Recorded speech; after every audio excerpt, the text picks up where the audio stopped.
And with that, it is my pleasure to introduce our speaker for the day. Her name is Liz Harrison, and we are so excited that she is here with us today. She is in the MU Extension Nutrition and Health Education Program. She's a specialist for Boone and Howard counties. She also is an instructor and an extension liaison in the MU Department of Public Health Extension. She offers evidence-based courses for the community on topics including disease management, nutrition, food safety, mindfulness, balance, and physical activity. Her public health background is in health planning, and most of her career has been related to disease management. So without further ado, I'm happy to turn it over to Liz Harrison. Well, good morning, everyone. Hopefully your mornings are starting off well here about mid-morning. So kind of jumping right in, we kind of talk about these 3 Ps when we're talking about healthy eating. We talk about planning, we talk about purchasing, and we talk about preparing. So when we think about eating, we have these 3 steps that we have to take each time. And so we're planning, we'll look at our meal planning basics, looking at how we can waste less food. We can plan around produce. Purchasing, we'll have our grocery list, we'll have our unit pricing, buying in bulk, and then how to stretch your dollar. And then preparing, we're looking at store-bought versus homemade. So thinking about time versus money, and then eating at home and maybe taking a look at some of those options for more frugal foods. So when we think about feeding our family, so thinking about how does your family approach meals? Who does the shopping? Who does the cooking? Is that a shared responsibility? Is there one person that's responsible for it? Who cleans up after meals? Do you typically eat at home? Do you eat out? Do you eat on the go? Are there any eating preferences or non-preferences, things that people just don't like? Think about what is your biggest issue and then something that you would like to change regarding feeding the family. And you can just kind of think of this, use this kind of as your framework. What does your current situation look like, right? So let's take a look. When I say healthy eating, what am I talking about? So we can have any variety. If each of us talked about the types of foods we eat, the manner in which we eat, maybe any dietary restrictions that we might have, dietary patterns. Basically, when we say diet, we're talking about what do we eat, right? What is the food that we put into our body? So the USDA, the US Department of Agriculture, recommends that we use My Plate to help us determine if we're getting the appropriate amount of foods that we need to get. So this plate here on our screen is about 9 inches in diameter. And if you were to go to a store and purchase something like paper plates, most of those are 9-inch diameter plates now. Sometimes you have like a fancy dinner and you may see a larger sized plate, right? Or at a restaurant, they may serve food on a larger sized plate than a 9-inch plate. But if you can kind of have that image in your mind of what a 9-inch plate looks like, then you can choose what foods go onto your plate. So about half of our plate, we want to look like fruits and vegetables, a little bit more on the vegetables than on the fruits, but the difference there is not huge. Same thing with the grains and protein. So that's going to make up the other half of our plate. For dairy, that's something that we could have a cup of it on the side. That could be something like yogurt or cottage cheese. It could be a glass of milk. And sometimes this concept is a little hard to get because our plates don't usually look like this, right? We don't have plates that are sectioned off into 4 areas. We have foods that are things like pizza, right? And so pizza is a combination food. It has grains as the base. It has vegetables within the tomato sauce. If you think tomatoes a fruit, then you have fruit, right, in your sauce. But you have fruits and vegetables there in the sauce. And then you may add on top of that some additional vegetables. You may be a pineapple on pizza person, so you may have some extra fruits that you're putting on. I've tried banana on a pizza before. It was interesting. It was pretty good. Like it was tasty. And then you may add some different protein options, and likely you have some type of cheese on top as well, right? And so that would be your dairy. So you can think about it in that manner, that you're still getting from all of the different food groups. It's just combined. A casserole or a soup or a stew might do a similar thing. So this is kind of our framework when I'm talking about healthy eating, is thinking about the different food groups, thinking about how to incorporate those into our meals. So when we look at planning, here are some basic tips. So the first one is to really think about planning your meals a week ahead. So Brad, I also have someone in my household that really likes to stop and, oh, I think I'd like to have this for dinner tonight, or, oh, this sounds really good for breakfast in the morning. And so we do make some more of those multiple trips, right? We're kind of accommodating people's preferences. But I am the planner. I'm the one that plans the meals out for the week ahead. And I try and leave some gaps in there, right? Because I know that I can shift things around. Oh, on Tuesday, I had planned to have this. It'll keep until Wednesday. And so you really want to have that meal tonight. We'll go ahead and do that meal tonight, this one on Wednesday. Knowing what we want to prepare, right? So planning ahead can really help us with choosing those healthier foods. It can make sure that we're getting foods from the different food groups that make up that plate. And then we can think about our schedule. So this is another time where I'm going to ask you to kind of take a moment of reflection. If you want to jot it down, put it in your phone notes, just kind of think about it. Think about what's your schedule look like for this week. So I know we're already here on Thursday. So maybe even just thinking, okay, what's tonight look like? Friday, Saturday. So we'll just do a shortened week here, 3 days. Kind of what does your schedule look like? And think about that. So sometimes our schedule is not our own, right? I have 2 small children at home, and my schedule right now is driven quite a bit by the things that they do. So they have swimming lessons, they have soccer, and that kind of determines what our week is going to look like. It determines how busy it's going to be, how much time we have to still sit down and have a family meal together. And it gives me the opportunity when I'm planning out which meals will happen on which day to determine which ones need to be this quick meal. Nan, as you said, right, that leftover frozen entree, I doubled the recipe and I cooked 2, and we had one that night and we froze the other one, pulling that out of the freezer, being able to pop that quickly into an oven or a microwave to reheat. It could be something like a crock pot meal, right? So it's going to continue cooking while we're at swim lessons. So just kind of thinking about what your schedule looks like. And then when we move forward from what our schedule looks like, we're thinking about what do we already have? So what's already on my shelf? What's in my pantry? What's in the refrigerator? Are there things that do need to be used first so that we don't waste the food? Is there anything that I can make with the foods that I already have? If I kind of have in my head, we really like to make a hamburger stroganoff.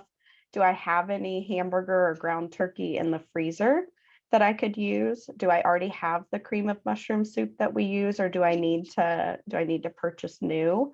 We opened a container of sour cream the other day. How much do we have left? Could I use that instead of purchasing another one? And kind of thinking about, is this a healthy meal option? Are there other ways that I could make it healthier, right? So is it a boxed meal that maybe doesn't have any fruits or vegetables with it, or maybe it doesn't have a protein source with it? So could I do something like adding a can of beans? Could I do something like popping a bag of steamer broccoli right in the microwave? So just kind of thinking about, what do I already have? How can I make sure that I'm getting those different food groups? And then knowing what we already have helps us with only buying the foods that we need. Now, sometimes, and we'll talk about this a little bit more too, sometimes we see really great sales or deals on things that have a longer shelf life. It's either a freezer food, it's a pantry, shelf stable item. So it's either in a box or it's in a can, some sort of container that it will last until we open it. Right. And so there may be opportunity to stock up on some of those things, depending on the space that we have and depending on our budget, what we have available. So when we're making a grocery list, and this can be, when I say grocery, this is food, right? We're making a list of food, and I might be checking grocery ads, coupons, any loyalty card savings. I may be contacting the food pantry and just asking, what types of things do you have on the shelf this week? Organizing my list based on the store layout. So the perimeter of the store, that outside box, is where our fresh produce is going to be, our dairy products, our meat. Freezers are kind of on that far end as well. And then everything in the middle is the more shelf stable items. So if I can think about making my list as I would walk through the store, it's going to save me a little bit of time in the store. If I can group, here's my produce that I need, here's the things I need from produce, here's my dairy that I need, and I group it by that, then I'm not bouncing kind of all over the store.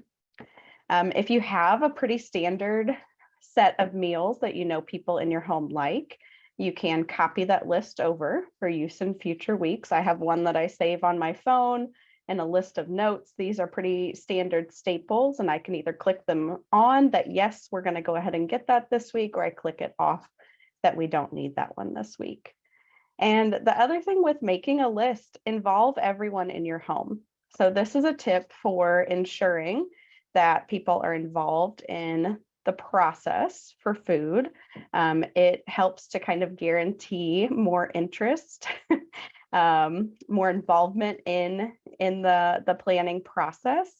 And if someone in your home is maybe a little bit more of a picky eater, or they have certain foods that they like and don't like, if they have that investment, if they're helping to say, oh, can you make sure to grab frozen peas at the store because I really like to snack on frozen peas. If they're asking for that, then they're more likely to eat that, right? Or you can say, here's some things that I'm thinking about for this week. We're thinking about having our family pizza night. We're thinking about having hamburger stroganoff. We're going to have tacos one night. What do you want in the tacos, right? And so someone in the house might say, oh, we haven't had fish tacos in a while. Can we do fish tacos this week, right? So again, it makes it more likely that people will be interested in consuming the food once we do have it. We do want to think about reducing waste. So a couple of ways that we think about this. One is related to food safety. So when you are shopping for food, wherever you are shopping, you want to make sure that you put cold foods. So the stuff from the dairy fridges, the stuff from the meat counter, the stuff from the freezer section, you want to put those in your cart last, and you want to take that out of your packaging, your bags, right, first, and you want to refrigerate those immediately. If you know that I went to the grocery store, but I need to make another stop on the way home, if you have the ability to put a small cooler in the back of your car with an ice pack, you can go ahead and do that, just to make sure that that food stays safe. You also want to look for older expiration dates. So as you're going through your pantry, as you're going through your refrigerator, just being mindful of what those dates are. When you buy something new, put it behind the older container. So we do this a lot with yogurt, right? So we're getting low on yogurt, need to purchase a new container. Instead of putting the new container first, I pop it back behind the older container and use the oldest first. Same thing, we do it a lot with oatmeal. So our container of oats comes up to the front and then the back one slides behind.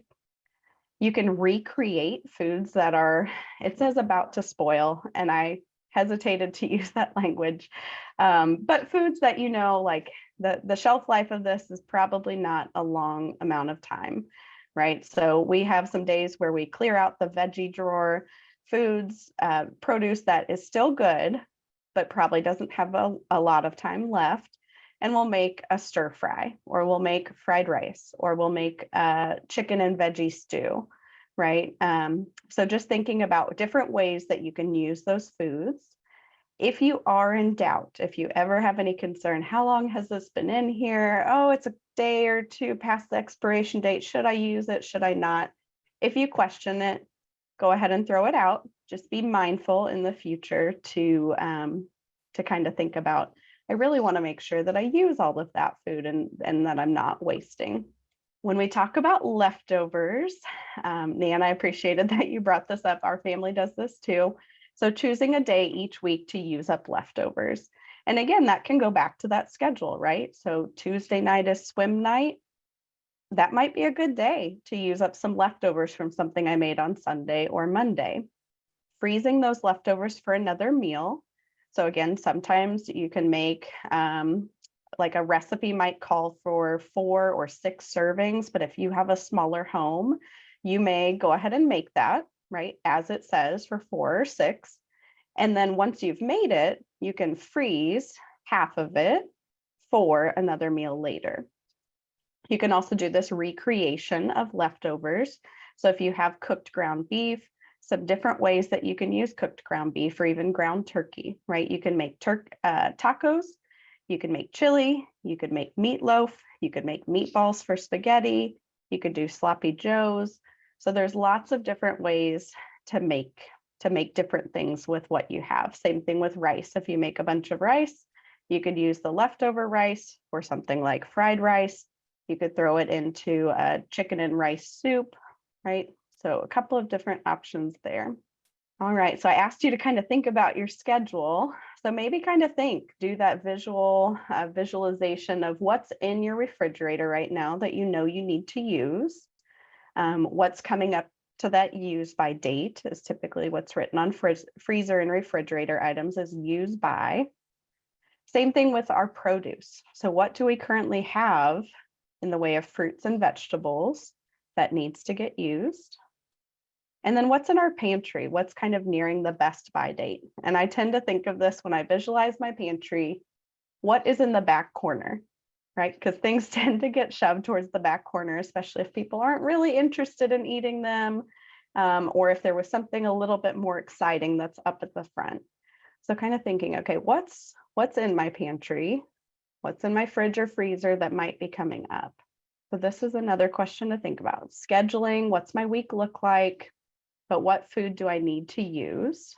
The average shopper spends 40% more on impulse purchases when shopping without a list.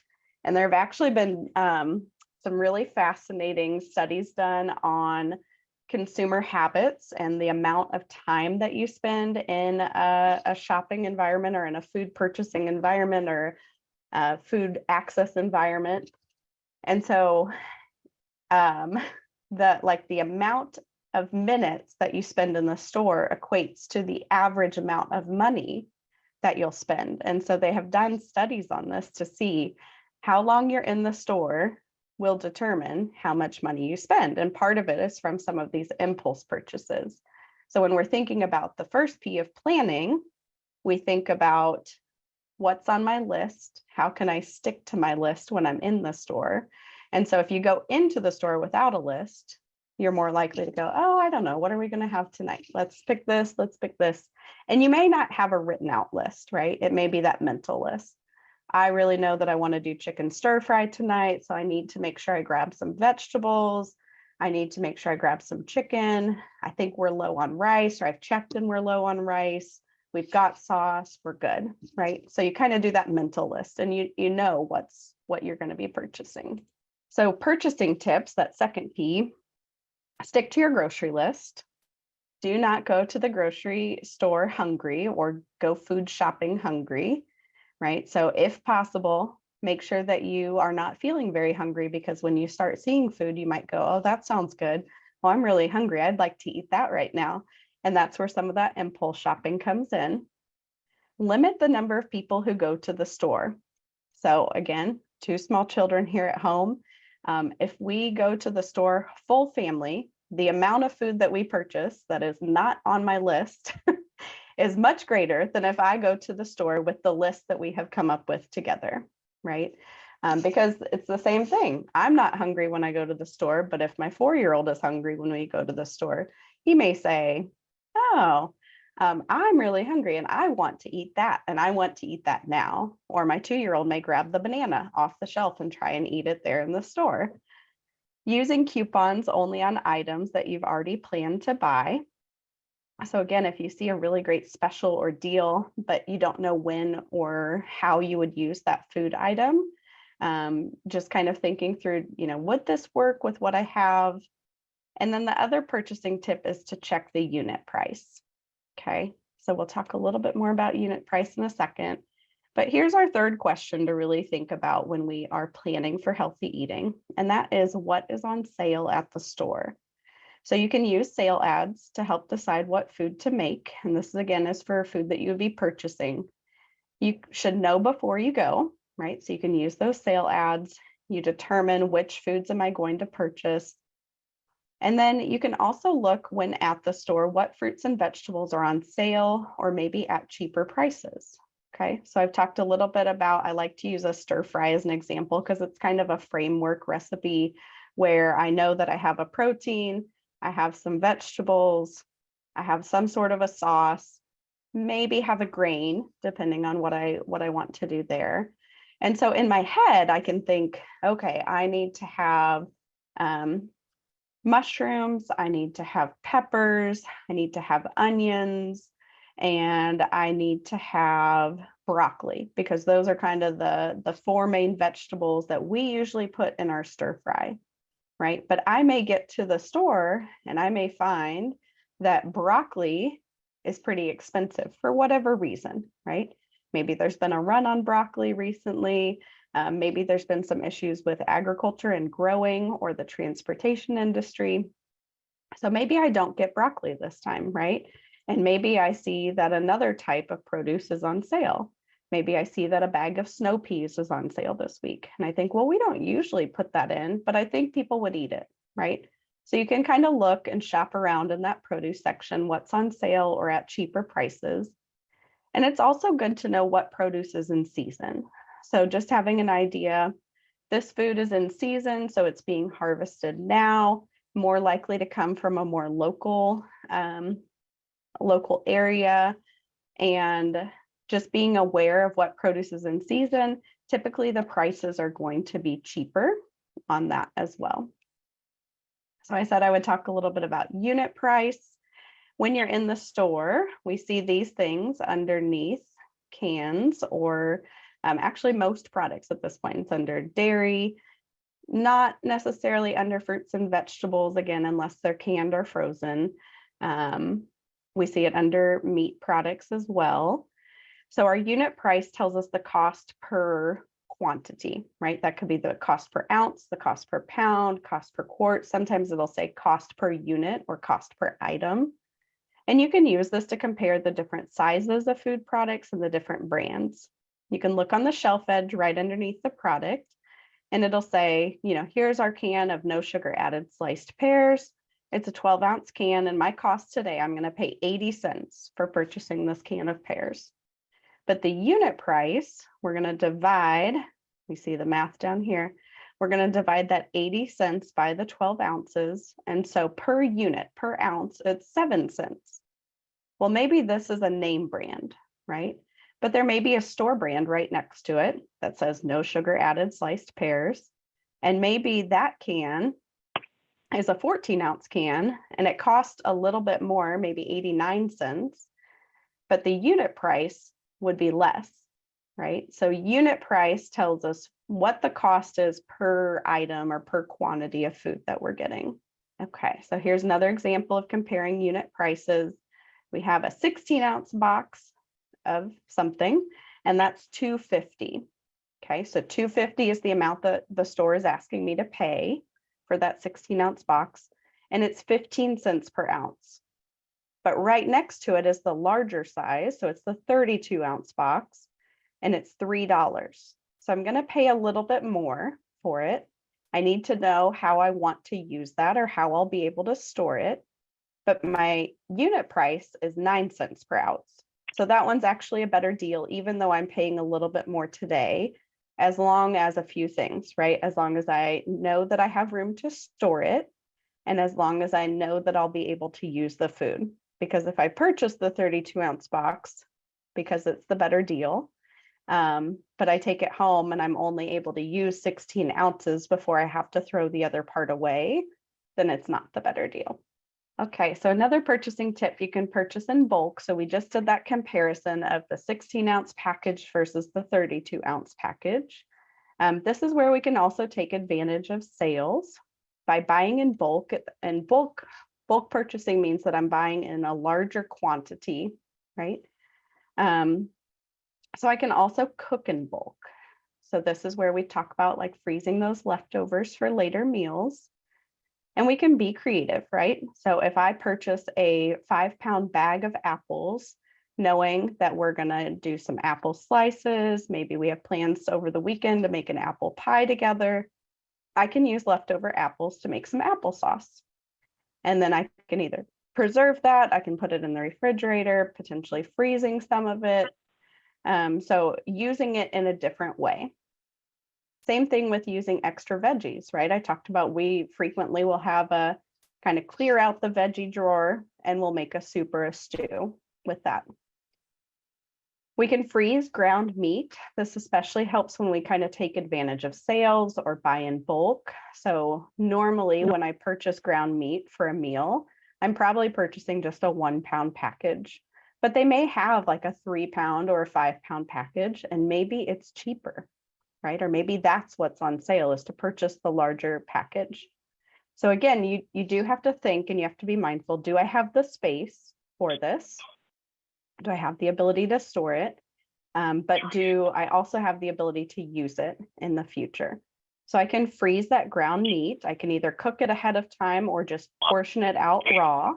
Okay, so looking at those food groups within our My Plate, produce. So this would be the left side of our plate, right? Our fruits and our vegetables.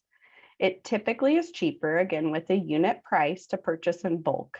This is again taking into consideration, do I have the ability to store this? Do I have space for it, especially if it's a refrigerator or freezer item? Do I have the ability to use it up before it will go bad? And do I have the ability, if I'm purchasing in bulk, to be able to use it again before it goes bad, right? So maybe I'm purchasing in bulk, planning to, one time there was like a flash deal on mangoes. And so I bought 20 mangoes, right? So I had to ask myself before I purchased that, did I have the space for them? Did I have the time to stand and chop them off the seed, cut them into pieces?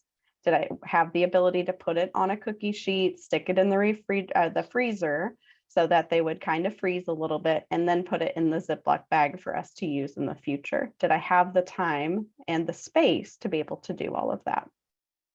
When we're talking about produce, we can purchase in the produce section, and we recommend not purchasing from the salad bar. Now, COVID kind of changed things where a lot of salad bars went away.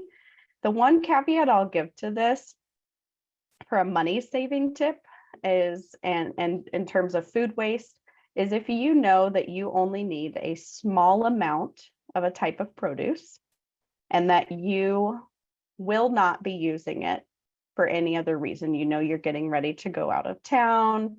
You know that your family doesn't really like that type of produce. Go ahead and you could purchase it from the salad bar in the quantity that you need for the recipe, right? That way, again, there's not a lot of food waste. Buy what's in season. So we talked about that one a little bit. Buy closest to the whole form. So we think about carrots, right? We can get carrots in lots of different varieties. We can purchase them raw and whole.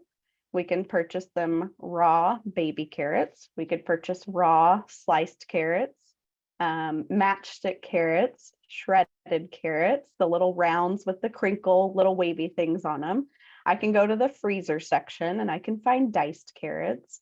I can find them in the can section, some with things added to them, some with just the carrots that are kind of stewed down, right? So when we talk about the wholest form, it will be cheaper to purchase the whole form. So to purchase the carrot as it looks when it comes out of the ground, right? When I start purchasing bags of matchstick carrots or grated carrots, the carrot rounds, the price increases, right? Because someone else is doing some of the work for me to get that to a form that I want, right? My recipe says I need diced carrots. So purchasing the diced carrots in the freezer section matches my recipe.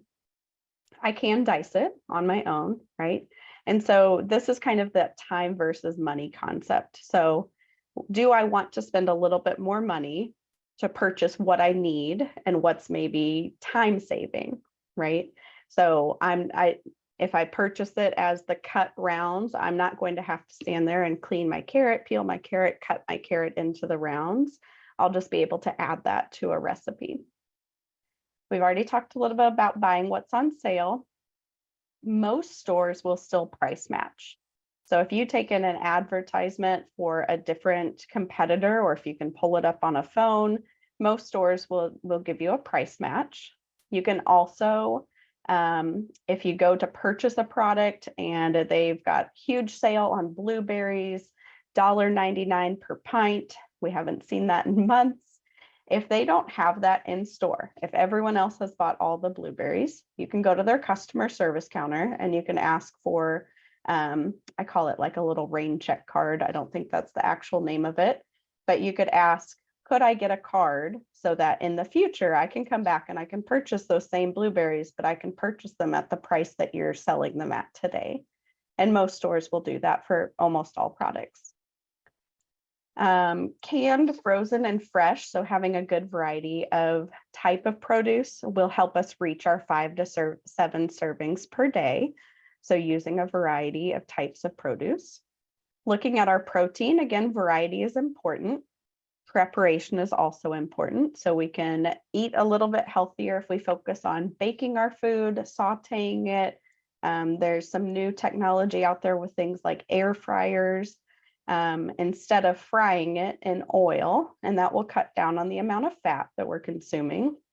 Stock up on protein when it's on sale. Buying in bulk, so separate into smaller amounts. I talked about doing that with the ground meat. Freeze what you won't use in 1 to 2 days. So raw meat, you're looking at typically 2 days is kind of the max that you want to keep it in your refrigerator. Buying whole or larger pieces. So often if you go to the store and you look at the price per unit for a whole chicken, it is going to be cheaper than purchasing little types of chicken parts, right? So just purchasing chicken legs, just purchasing the chicken breast. Plan some meals that don't have meat-based protein. So you can use things like beans, eggs, peanut butter, different types of nuts, seeds, and legumes. You can mix beans in to make your meat go further.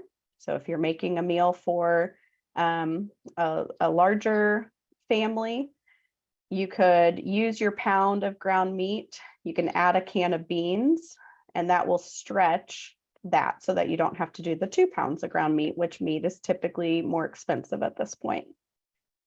Lean cuts of meat provide more for your dollar. So if you think about a package that has 90% meat, 10% fat versus one that's 80% meat and 20% fat, the 80-20 may be slightly cheaper, but you're getting less product, right? Because you're getting only 80% of the meat, and then you have 20% fat versus the 90-10.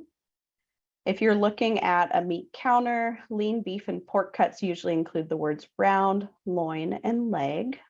For our dairy, things that we want to look at is the amount of fat and the amount of sugar that's contained. If you can purchase larger containers, those typically have a lower unit price. Again, it all comes down to, do you have the ability to store it, and will you consume it without wasting it? Buy cheese on sale, and when it's on sale, you can freeze it.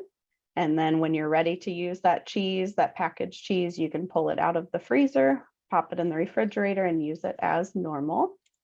Meal substitutes, meat substitutes that you would recommend checking out. So a lot of people use different types of beans to replace for meat. You can use things like chickpeas. So sometimes we'll do, instead of a meat in a pita pocket, we'll do just chickpeas kind of roasted in spices, a small amount of olive oil in the pan, and then everything else that we would normally put in like a pita pocket or a gyro. So instead of using the meat, we use the chickpeas as our protein source, and then we load it up with the veggies. Eggs are usually what we recommend, but those are expensive right now, right? I've seen the price come down a little bit recently, but there is still an expense there. So grains, we want to make half of our grains whole grains. So a whole grain, we can think about rice, right? White rice, is a refined grain. The whole grain is brown rice. We can think about oats, any type of oats, whether it's instant oats, rolled oats, what is it? It's like pressed oats. There's the one that are cut, steel cut oats. All of those are still the whole grain, right? So an oat is the full grain. They just have processed it differently. They've cut it differently. So our whole grains provide more nutrients because they don't have those stripped in the refining process. They also provide more fiber, and fiber helps keep us full for longer. The whole grain must be listed as the first ingredient on the nutrition label. That's how we know that it's a whole grain product. And so when we think about trying to make half of our grains whole grains, that doesn't necessarily mean that at every meal we need to have half of our grains whole grains, but it could be, we're going to have rice on Tuesday and on Friday.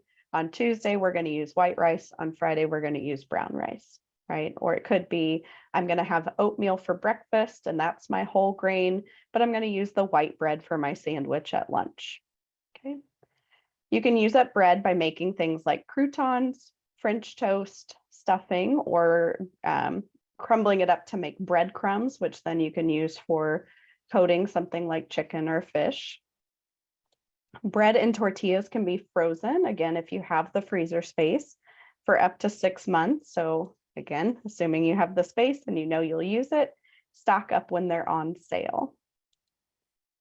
For cereal, we're looking for less sugar. So when you look at the nutrition facts label and it says total grams of added sugar, we're looking for 8 grams of added sugar or less.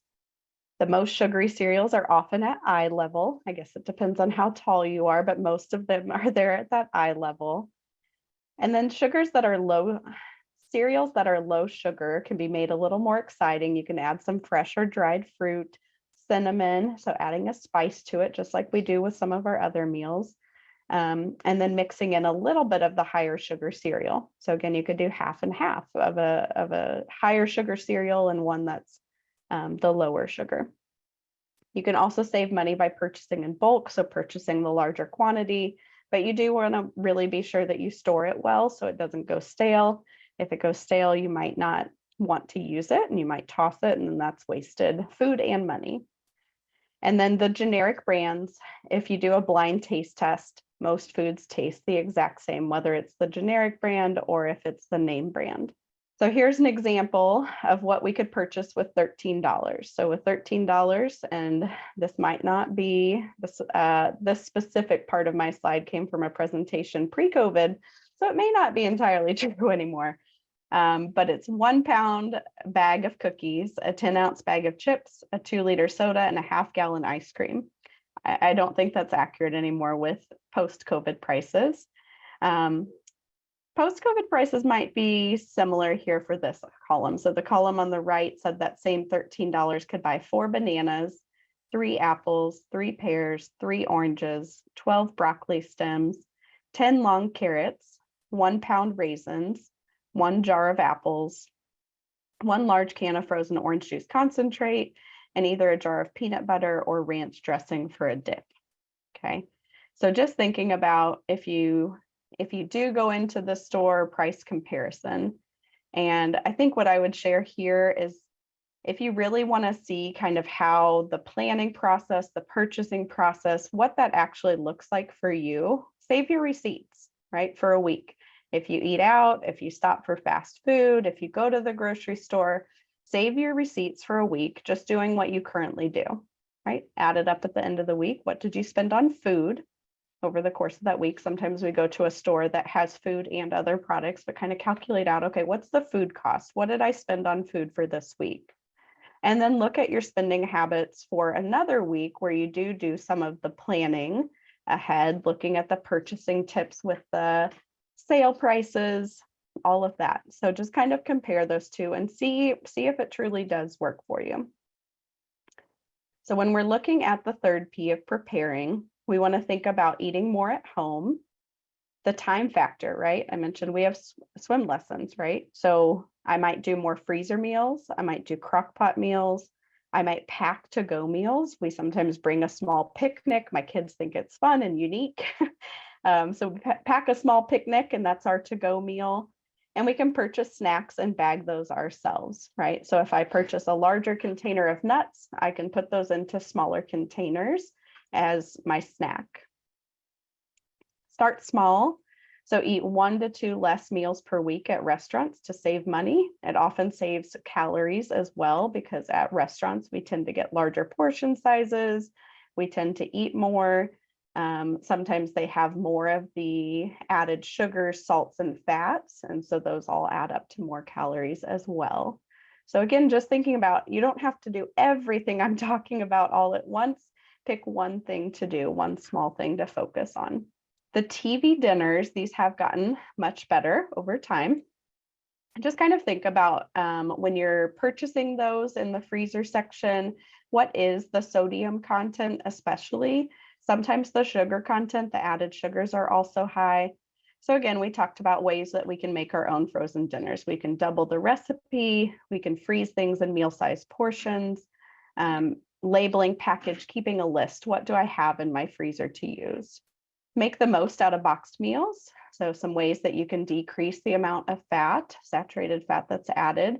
Use half of the margarine. For hamburger helper, drain and rinse the meat before you add all of the other product to it. For things like brownies, you can use unsweetened applesauce instead of vegetable oil. You can use egg whites instead of whole egg, or the egg white in the carton. You can do that.